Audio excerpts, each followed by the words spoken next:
தம்பி தம்பி உங்களதான் என்ன அங்க நீங்க பொண்ணு பார்க்க வருவீங்கன்னு எல்லாரும் வெயிட் பண்ணிக்கிட்டு இருக்காங்க. நீங்க என்னடா இங்க எதையோ பறி கொடுத்த மாதிரி நிக்கிறீங்க? நான் இங்க எதையோ ஒண்ணும் பறி கொடுக்கல, மனசை பறி கொடுத்துட்டேன். என்னடா சொல்ற நீ? எனக்கு அந்த பொண்ணை பிடிச்சிருக்கு. நான் மேரேஜ்னு பண்ணிக்கிட்டா அந்த மாலதி தான் பண்ணிக்குவேன். நீ பண்ணிக்க போறியா? இந்த வார்த்தை தம்பி வாயில உருவாச்சு, என் வாய் வழியா வந்துச்சு இல்லீங்களா தம்பி? ஆமா. அப்ப என் வாயில என்ன வருங்கிறது அவங்ககிட்ட சொல்லு. அந்த பொண்ணை நீ கட்டிக்க கூடாது. நீ அந்த வசுந்தராவோட மகளை தான் கட்டிக்கணும். செத்தாலும் கட்டிக்க மாட்டேன். That is the result. விமானத்துல ஏறா மகனே, என்ன ரிக்ஷாவில ஏறுவேங்கிறியடா? நீ அந்த வசுந்தராவோட மகளை பார்க்கல, பார்த்தா அப்படியே சொக்கிடுவேன். சொல்லையா? ஆமா தம்பி, அந்த பொண்ணு சூப்பர் கோவா பீச். இளமைக்கு எந்தவித குறைச்சல் இல்ல. எப்பவாவதான் ட்ரெஸ்ஸே போடும். நான் சொன்னது அது இல்ல, அந்த பொண்ணோட அழக பியூட்டி.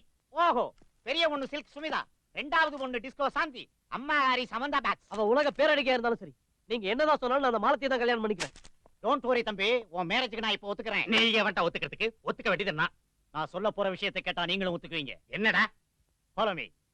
அந்த பிரசிடென்ட் சார் கூலிக்காரங்களுக்கு நன்கொடையா தந்த கோயில் மானிய நிலத்துல கோடிக்கணக்கான மதிப்புள்ள கிரானைட் புதைஞ்சிருக்கு. இந்த விஷயம் அவங்க யாருக்கும் தெரியாது. அந்த பொண்ணை உங்க மருமகளை ஆக்கிக்கிட்டீங்கன்னு வச்சுக்கோங்க, அந்த பிரசிடென்ட் சம்மந்தி ஆயிடுவாரு. அந்த கோடிக்கணக்கான மதிப்புள்ள நிலமும் நமக்கு சொந்தமாயிடும். நீ தாய சரியாத பிய, இவ்வளவு அருமையான விஷயத்தை வாய்க்குள்ளேயே வச்சுக்கிட்டு இருந்திய. இன்னும் எதுக்காக லேட்டு? உடனே மேலத்தை கொட்டிடுவோம். எனக்கு சந்தோஷமா இருக்குங்க.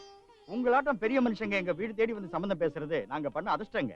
அதிர்ஷ்டம் உங்களுதுல சம்பந்தி, நீங்க எங்க சம்பந்தி ஆவறது எங்களோட அதிர்ஷ்டம். என்ன சொல்றீங்க? கரெக்டா அந்த வார்த்தை என் வாயில உருவாயி உங்க வாய் வழியா வந்துருங்க. என்னங்க வாய் வழியா வந்த வார்த்தையோட எத்தனை வழியுது? முதல்ல அதை தொடச்சுங்க.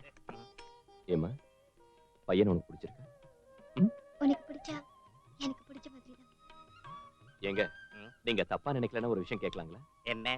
நீங்க ஒரு பெரிய பணக்காரர், உங்க பையன் வந்து அமெரிக்கால படிச்சுக்கிட்டு இருக்காரு. நீங்க ஒரு வார்த்தை சொன்னீங்கன்னா பெரிய பெரிய பணக்காரங்க எல்லாம் ஏகப்பட்ட வரதட்சணையோட வருவாங்க. அது எல்லாத்தையும் விட்டுட்டு இப்ப என் தங்கச்சி உங்க பையனுக்கு கட்டி வைக்கிறதுக்கு என்னங்க காரணம்? பணம் இன்னைக்கு இருக்கு, நாளைக்கு போயிடும். ஆனா மானமும் மரியாதையும் என்னைக்கும் இருக்கும். அந்த காரணத்தினாலதான் உங்க சம்பந்தத்தை தேடி இங்க வந்திருக்காரு.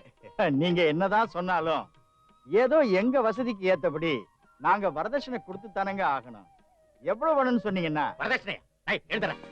ஐயோ நில்லுங்க, என்னங்க இது இப்படி எந்திரிச்சு போறீங்க? பின்ன என்ன பண்ண சொல்றீங்க? இவர் உங்க கண்ணுக்கு வரதட்சணை வாங்க அலையிற பிக்காரி லுச்சா மாதிரி தெரியறாரா? அப்ப வரதட்சணை வேண்டாமா? பைசா கூட வாங்க மாட்டோம். நீங்க தரதா சொன்னா நாங்க இப்போ போயிடுவோம். சம்பந்தி கொஞ்சம் நில்லுங்க. நீங்க இப்படி எதுவுமே வேணாம்னு சொன்னாலும் பொண்ணு அனுப்புறப்ப ஏதாவது கொடுத்து அனுப்புறோம் இல்லீங்களா? சரி, இவ்வளவு தூரம் நீங்க வற்புறுத்துறதால வேணும்னா அப்புறமா நானே கேட்டு வாங்கிக்கிறேன். என்ன சொல்றீங்க? கரெக்டா என் வாயில உருவாயி என் வாய் வழியா வந்துருச்சு.